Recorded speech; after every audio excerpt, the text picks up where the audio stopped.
If I want to be a magnetic character, a magnetic person or personality, one who draws people to me, one who people shower with opportunities, one who creates meaningful differentiation and connection with our audience, our community, and our clients, what are the 3 characteristics of this personality that are the most attractive? Here's the test. I want you to think about someone who you're drawn to, who has a magnetic personality, someone that you pay careful attention to.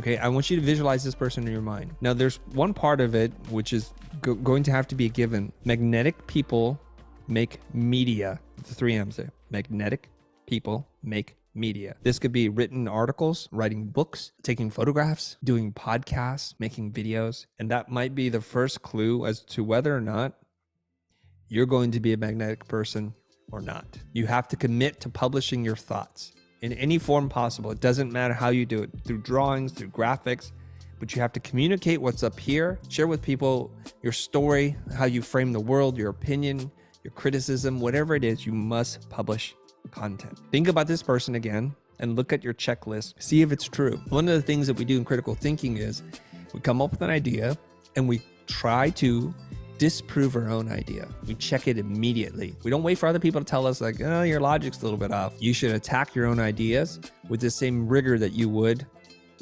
on a tweet that someone else posted. Does this pass the smell test, the taste test? Now, here's the wild thing. I was chatting with Annalie about this ahead of our European tour, and we both like and admire similar people. And I asked her, what are the 3 traits? She said, this, and this. And I'm like, oh my God, our list is exactly the same. Exactly the same. Now, here we go. This is just my list. Just my list here, everybody. Number 1 most attractive thing about people that are magnetic about them, self-confidence. Let's think about the opposite. People are really needy. People are really needy who need you to reaffirm who they are. They're insecure. Are those people attractive to you? No, they're not. They're not to me either. If anything, they suck up all the energy in the room. And before we go crazy here, self-confidence, at least in my understanding of the word and how I've observed the world, it's not what many people think of self-confidence as.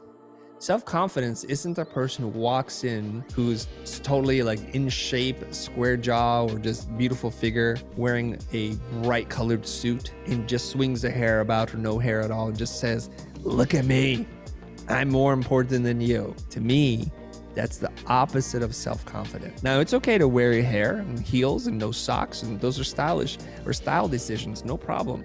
But to act in a way in which you think you're better than everyone is the opposite of self-confident. Self-confidence, to me, is a quiet, like love of oneself to create space for other people to love themselves too. Number 2, they have a high degree of self-awareness. They know who they are. They know and choose when they want to be disagreeable, and they know how they're impacting you. And it's a conscious decision. Kind of important. High self-awareness. The good news to everyone here is you can work on both of these things.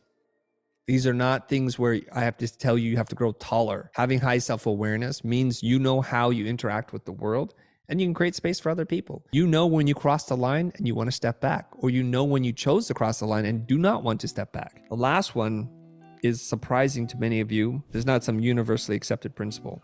It's vulnerability. I find that there's a relationship, a direct link between self-confidence, self-awareness, and vulnerability. The kind of necessary ingredients. If I am aware of what I like about myself and my shadow self, and I'm able to show you it, it's an act of courage, and the demonstration is I'm being vulnerable, and I can only be vulnerable if I feel safe and confident about who I am and my space in the world.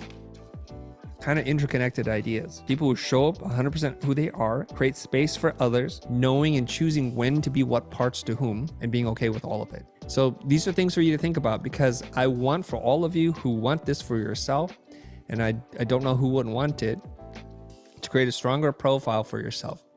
We're talking about a lot of really small steps that equal something much greater than individual action. But when you can become a key person of influence, develop a strong personal brand, you're doing something with people. You're building trust.